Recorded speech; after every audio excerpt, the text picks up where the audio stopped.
Shout out sa'yo on Tunusa. Kapag po ba family reunification ang visa pwede mag-work pagdating sa Czech Republic. Yes po, pwede mag-work ang family reunification pagdating dito sa bansang Czech Republic.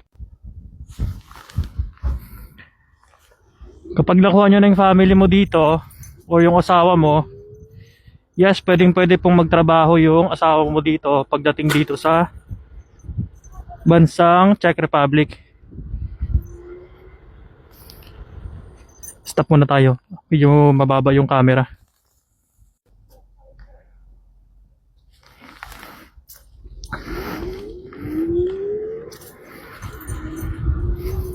At least naka-stay ka dito ng 6 months dito sa Czech Republic. Pwede mo na ma-request yung asawa mo dito, yung anak mo dito sa Czech Republic kung gusto nyong manirahan dito. Ganun kaganda dito sa Czech Republic. 'Di ba? 6 na buwan lang na pag-stay mo dito, at least meron kang working permit. As a program of family reunification, pwede mo siyang makuha. Asawa man o anak. Kaya meron tayong si Mylene Campos na nag-a-assist.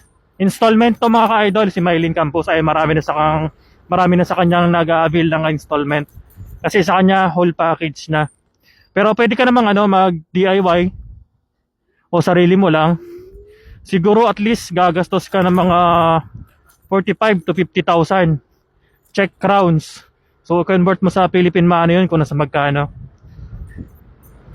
Ayun, tulad ngayon, bahay trabaho tayo dito. Ang oras ngayon ay mag-alas 2 na ng hapon.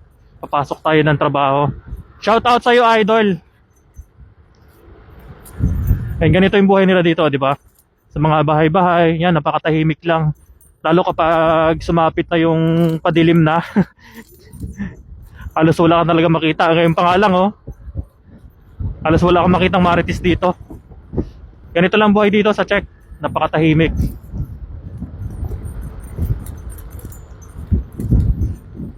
Okay naman yung pamumuhay dito. Sa cost of living, medyo okay din naman. Dito lang sa Pilipinas, na napakababa na nga ang sinasahod mo, ang gobyerno napakakurap pa. Yung mga binabayad natin tax, sa kanilang lang pupunta. Kaya hindi natin masisi mga kabayan natin tulad ko na nangingibang bansa makipagsapalaran dito. Mahirap man, pero mas mahirap sa Pinas kasi alam nyo na kahit anong kayod mo, kung pati gobyerno, napakakurap. Dito pwede mo makuha yung family mo as a family reunification. And sa susunod siguro tayo naman kukuha ng pamilya natin. Dito ako dumadaan araw-araw papasok sa trabaho.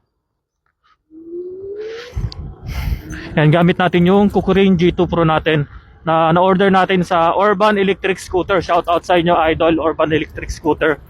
Yan, sa mga gusto mag-order dyan, mag-direct na lang kayo sa sa Urban Electric Scooter.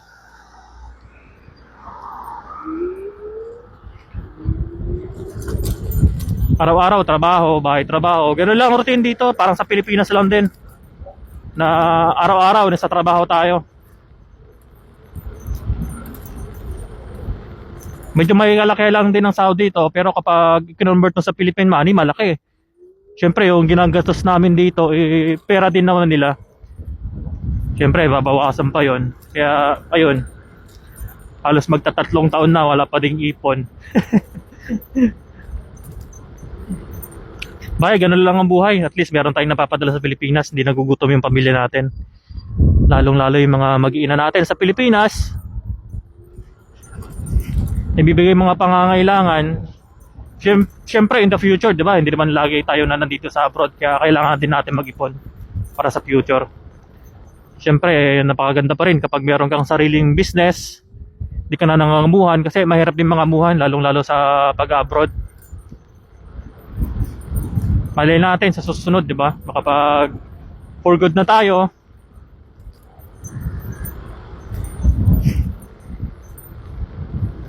And medyo malamig-lamig yung panahon.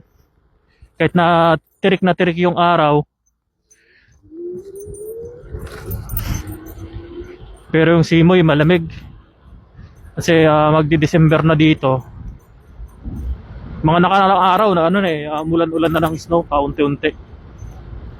Di ko lang sigurado kapag nag-snow na kung makakapag-scooter pa ba tayo. Ay, shoutout sa'yo, idol. And meron akong video pala na nagawa kung ano ba yung mga requirements para sa family reunification.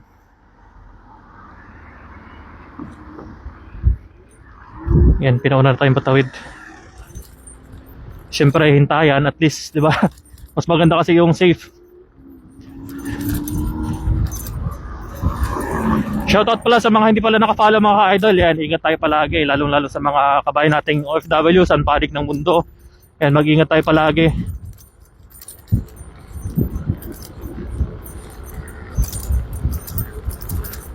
Dito sa Czech, makadali lang kumuha ng sasakyan. Siguro at least may 20,000 ka, meron ka ng sasakyan dito. Pero ako, hindi ako nanguha kasi hindi pa ako marunong mag-drive. Pero kayang-kayang kumuha naman dito. Kayang-kayang kumuha ng sasakyan. Hindi kasi ako marunong mag-drive. Ang alam mo lang i-drive itong scooter. Kaya scooter yung kinuha natin. Pero pwede ka naman kuha ng license dito. Yun nga lang, medyo mas mahal ata yung license kaysa sa sasakyan eh. Ang license sa ata, hindi ko alam, sa 30 ata eh, 30,000 crowns. Magkano sa Philippine money yun. At least yun naman, around Europe naman yun. Kahit isang part ng Europe, pag meron kang license. Andito na tayo sa ano, sa pa-highway na.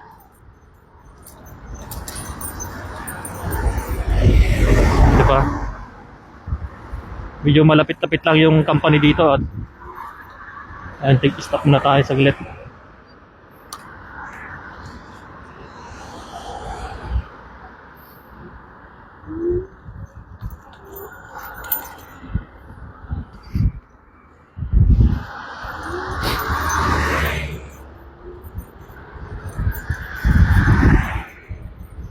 Ayun, balik tayo sa topic natin na about family reunification.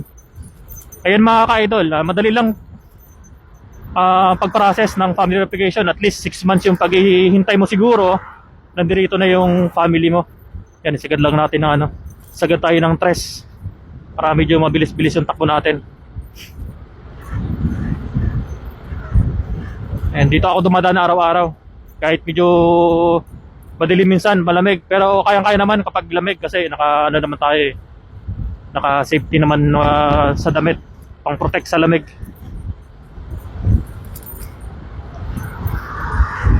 Para lang din tayo para lang din tayo nagbumotor. Hindi natin sinasagad at kasi tumatakbo ito ng mga 50, 50 itong scooter natin. Yan, ganito yung view sa dinadaanan ko araw-araw.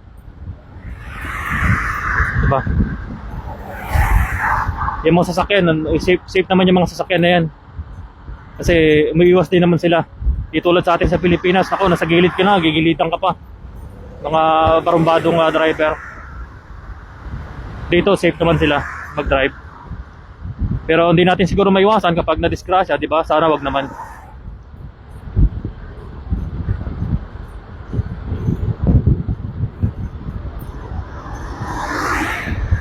Marami mga nagme-message sa atin about dito sa bansang Czech Republic. Hindi natin nare-replyan kasi alam niyo naman sobrang busy natin sa trabaho natin, araw-araw trabaho.